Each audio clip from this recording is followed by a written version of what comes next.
Hi, everyone. This week we have Dr. Marc Hedrick, CEO of Plus Therapeutics, stock ticker PSTV. Plus Therapeutics is a clinical stage pharmaceutical company developing innovative targeted radiotherapeutics for adult children with rare and difficult to treat cancer. Marc, thanks for coming on the podcast. Hey, Will. No, my pleasure. Thank you. I usually like to kind of start with the beginning of their LinkedIn at least. Tell me a little bit about your life growing up in Dallas, going to med school there, and then kind of how your career took you to different CEO jobs until where you got to today with Plus Therapeutics. Yeah, you're right. I'm from Dallas originally, grew up in Texas, and then after medical school in Dallas, moved to California, lived there for 30 years, had a family there, had my dream job. I was an academic surgeon at UCLA and left on a 1 year sabbatical to start a biotech company with the support of my boss, who was the chair of surgery, and that was about 25 years ago. And so one thing led to another, and ended up giving away my academic job and going into business, and um, have developed in my academic and business career a number of new med tech, pharma, surgical technologies for fetuses, babies still in the womb, pediatric patients, and adult patients, and then the most recent iteration of that is developing targeted radiotherapeutics for patients that have some of the worst cancers out there, which are cancers of the central nervous system. I've had a bunch of biotech CEOs on the podcast, and they usually do have some sort of start in academia, kind of like you were saying, UCLA. Um, Tell me about just kind of your mindset of when you went on the sabbatical. Of okay, first, were you just going on it just because you said you needed a break? Did you have an idea that you always wanted to start a business or go into researching a specific thing? You just didn't have time with your current day job? Like, what was your thought process going into that? Did you have a plan, or did it kind of just fall upon you? So, yeah, it's a little bit generous to say it was a sabbatical. It sounds like it was sort of planned and well thought through. That was absolutely not the case. So, um, way back in maybe 1999, 2000, I was the most famous man in America for about 5 minutes one evening on a slow news night. We had my group at UCLA cloned a first stem cell found in human adipose tissue, which has a lot of implications for all sorts of things. And that uh, that that fame that happened really uh, that was completely unplanned, turned into a company and turned into some initial funding, and then turned into a public company with a lot of help from a lot of different people. And we were one of the first U.S. public stem cell companies, and that was 25 years ago. So it really was sort of it was meant to be a temporary move into business, and I had my dream job in academia, and but I realized once you take people's capital, you really you're obligated to see it through, and you can't really go back. So it's kind of it's a one-way door. It's very difficult to go back the other way, but it's been great. I've learned a lot, and I think what we have right now in terms of being able to I think safely and likely improve the survival for some of the worst cancers out there is the most exciting thing I've done in my career. To kind of follow up on that before we get into Plus Therapeutics. So you're working on the cutting edge of stem cell research, and then all of a sudden you become the most famous man in America, as you said, for 5 seconds, and people just start throwing capital at you, saying privatize this, make sure it monetizes. What was the process there? Did you right away know, okay, this is a traditional business plan? Where did you get up to speed? You'd been researching such a specific thing that now you have to be also like a business expert and the expert of running a publicly traded company. Like where did that knowledge come from, and kind of like who was your mentors along the way? Were you going to night school, or kind of how did that all come about? Well, so yeah, it was really on the job training. So um, I think it's a little too much to say people were throwing money at us, but there was certainly capital out there. It was a different time in the markets. Now it's a little bit tougher on the capital side, but I think early on in with a business plan in hand and out trying to capitalize the company. I realized that a physician going against financial types, I was mismatched, and I could I could do my part academically and scientifically, medically, very well, I thought, but trying to match that to operating a business, financing a business, I was really um, not not suitably equipped to be able to do that. So I learned from my previous CEO and others that in terms of our board members and then bankers and other things. And then finally, I decided to get an MBA at UCLA. And what I found with the MBA is it's mostly social science. There's not a whole lot you learn that's in any particular uh, uh, secrets of the world. Medicine, you learn a lot of really secret stuff that's unique and will never change. And in human anatomy and biology, they're fixed. But business is mostly social science. But you learn a lot of terminology, and so you can if you can compete head to head on the terminology, then I felt like that's pretty much 90% of the way there. And just in terms of being able to sit across the table from someone and find common ground. It's fair for your shareholders and fair for both parties involved.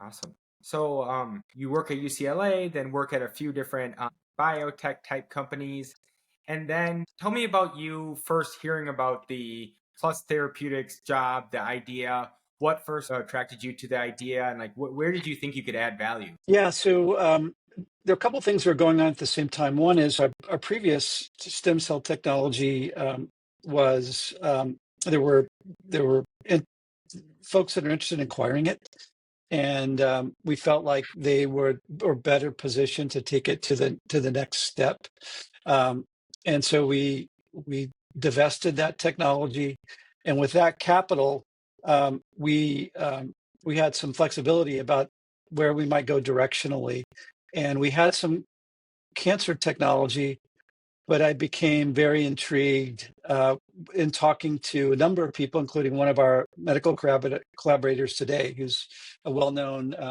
neuro-oncologist, that targeted radiotherapeutics had the best chance of prolonging survival for glioblastoma and other brain cancers that have very horrible prognosis. And it was a simple idea, like a lot of new businesses are. Simple at first, they just get harder later. But the idea was simple, that radiation is the best killer of cancer cells in the brain. The problem is you can't get enough radiation to it to really get meaningful improvements in survival. It's something that's called the low therapeutic index. You just can't dial up the radiation high enough to make a material difference in the patient's outcome without getting complications. Targeted radiotherapeutics allowed that. And so we've done 5 business transactions to acquire technologies over the last 5 or 6 years, including that initial technology for glioblastoma that at the time was funded by the National Cancer Institute that came out of the University of Texas. And we kind of added to that and built a portfolio not only of therapeutics, so drugs that can deliver high doses of radiation to the brain and spinal cord for patients with bad cancers, but also the best diagnostic of those. We realized that because there weren't therapeutics, in a way, the diagnostics hadn't really caught up. So diagnostic technology was as bad as the therapeutic technology. So we acquired a kind of a best-in-class diagnostic for those kinds of cancers. And now we're moving them forward in parallel, and we're trying to realize the synergies between the two. That's a longer story, but that's kind of how we got from, that sort of simple concept to where we are today. So yeah, you're gonna have to break this down for me, the layman. Yeah. So you have on one side of your business, you have like kind of a diagnostic tool that can tell you exactly down to a certain measurement exactly where the cancer is in the brain, and then you have another kind of like syringe type tool that administers and makes sure that the chemotherapy type radiation goes straight to only that point in the brain. Let me kind of try to simplify it and kind of break it down into 2 parts. So first of all, you mentioned the diagnostic. Let me start with there. So when I was in medical school 40 plus years ago, one of the ways you diagnose cancer in and around the brain is you take some fluid from around the brain. It's called a lumbar puncture. You've probably heard of it. It's very, very, very common procedure.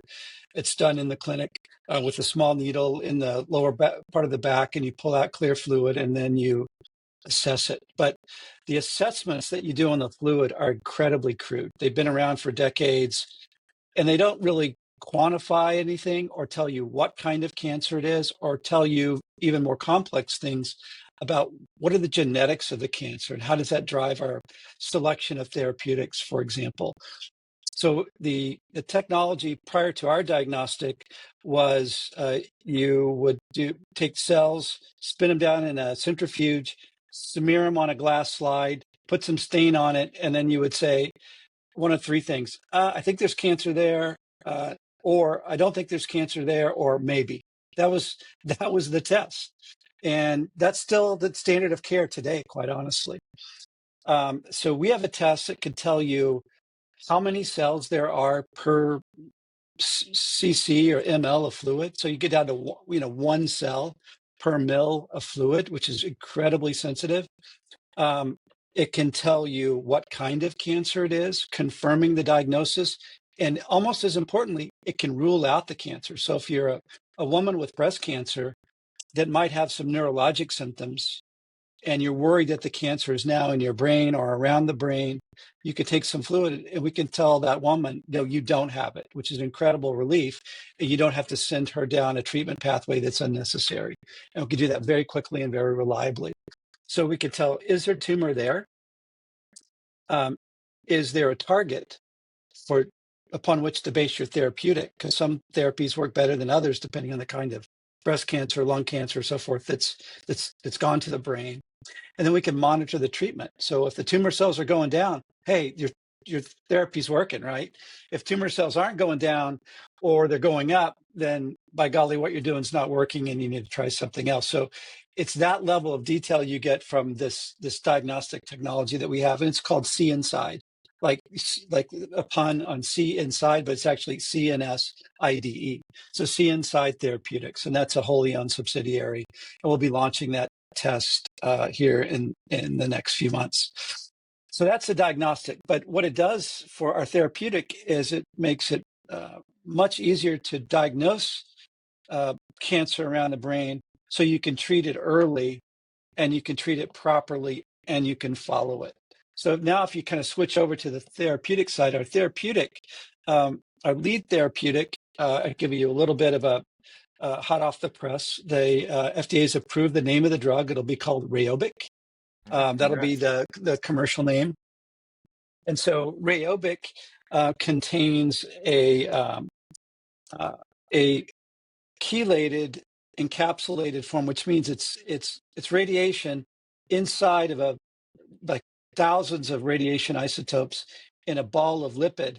And then that ball of lipid goes into the fluid around the brain and irradiates the areas that have the tumor, but doesn't affect the normal brain tissue. That's big picture how it works. But by having the diagnostic married to the therapeutic, we can increase the opportunity to use our drug on these patients by 2 to 4 times because it's so poorly diagnosed.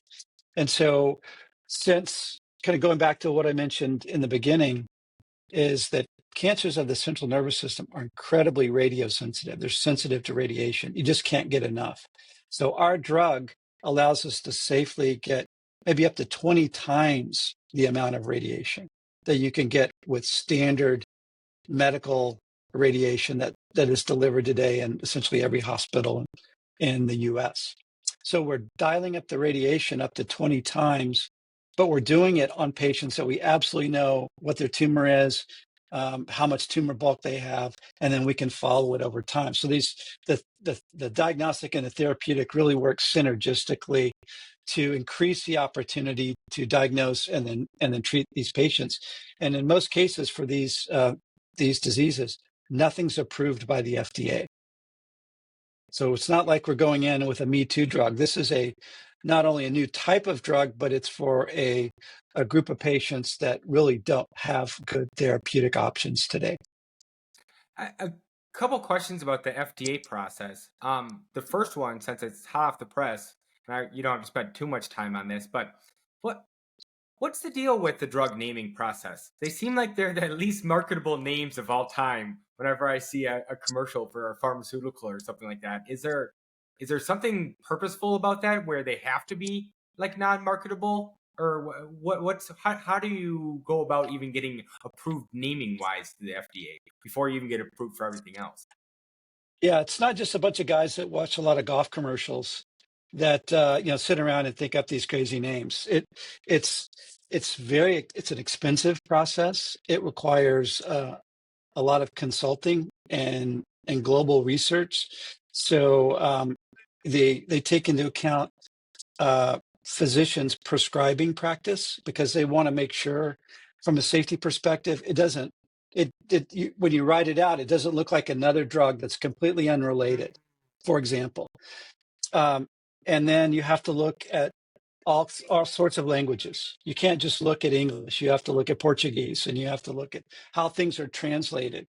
Um, so not only how it's written, but how it's said. So if the doctor's telling, a pharmacist or another doctor, "Hey, prescribe this drug," if it sounds like another drug, then there's opportunity for confusion. So there's a tremendous amount of focus group testing and and analysis linguistically to come up with the right name. But when you distill it back, the essence of the name starts out with what is the drug and what does it do? And so Rayobic RE is the radioisotope that we use in our drug. It's rhenium, and RE is the symbol for that. So there's some things in it that really describe the drug, but then it gets morphed over time, so it's safe, and that's why the FDA has to sign off on it because of the potential safety issues. No, it definitely seems like something that would be well suited for AI. With you saying, Yeah, "Hey, here's what my drug does. Hey, make sure it doesn't sound like any other drug. Make sure it's pronounced easy in every language and stuff." That's interesting. Okay, that's true. the more serious side of the FDA side of things. So, as you're getting approval on one side for the diagnostics and on the other side for the therapeutics, do you have any say in saying like, "Hey, this diagnostic is meant to be used with this therapeutic, so like, don't use it on its own," or vice versa? Or do they get approved together as they go through it, or are they approved separately? How does that work?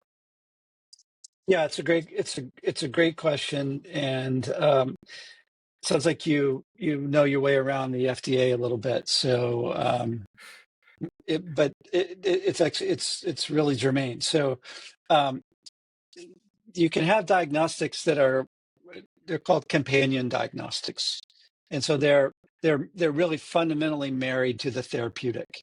Oftentimes they're very specific, and they look at one gene or one feature of the tumor, and then they marry it with a very specific type of therapy, and so their approval process is sort of in parallel, and the FDA approves the companion diagnostic.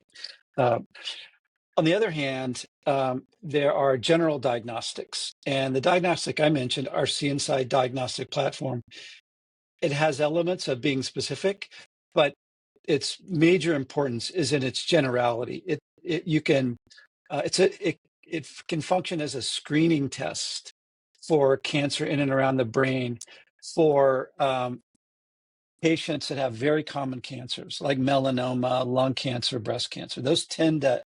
You don't tend to die of the cancer that's in your breast or in your lung. You die because it metastasizes to organs and tissues that when once there, you can't eradicate it. And the brain is the prime one because there's something called the blood-brain barrier. Believe it or not, there's this biologic barrier that keeps stuff that's circulating in your blood from getting into your brain to protect your brain, but it also keeps 98% of drugs out.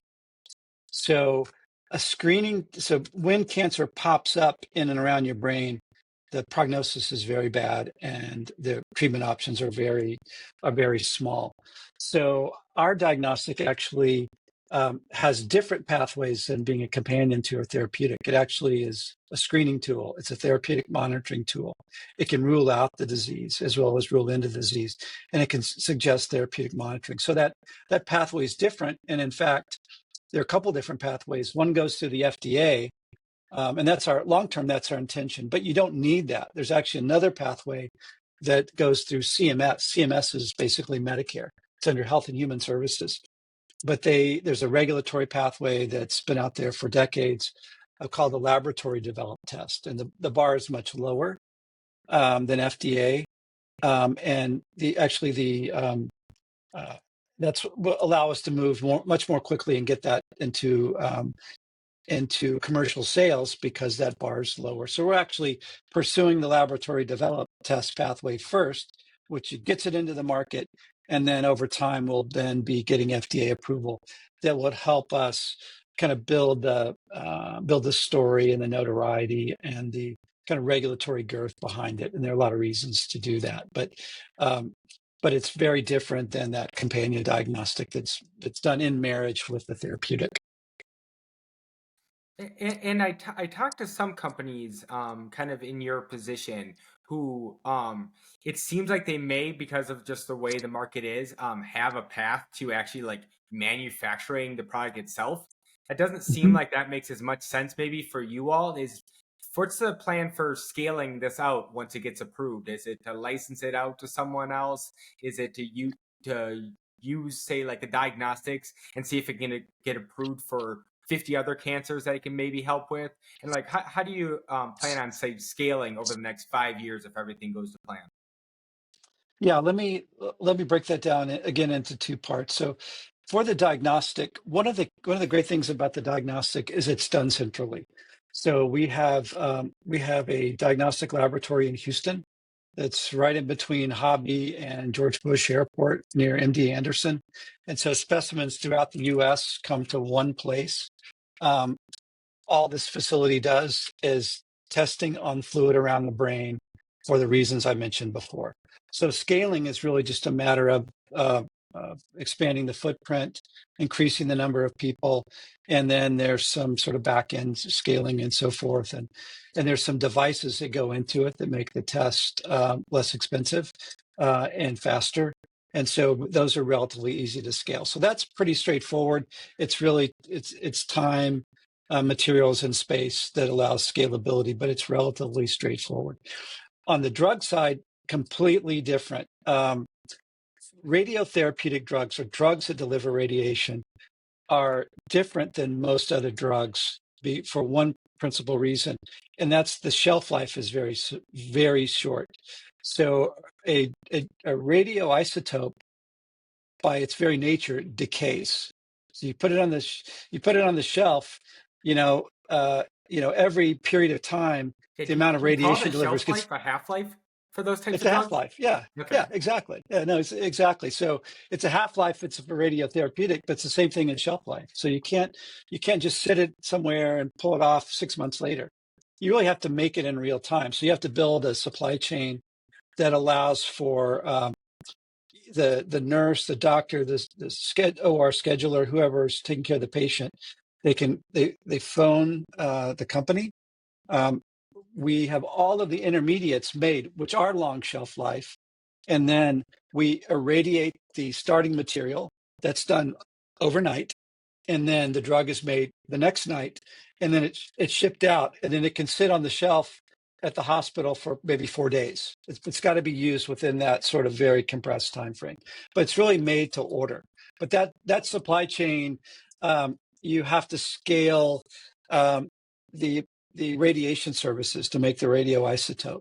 You've got to scale for the different intermediates based on shelf life and availability and so forth.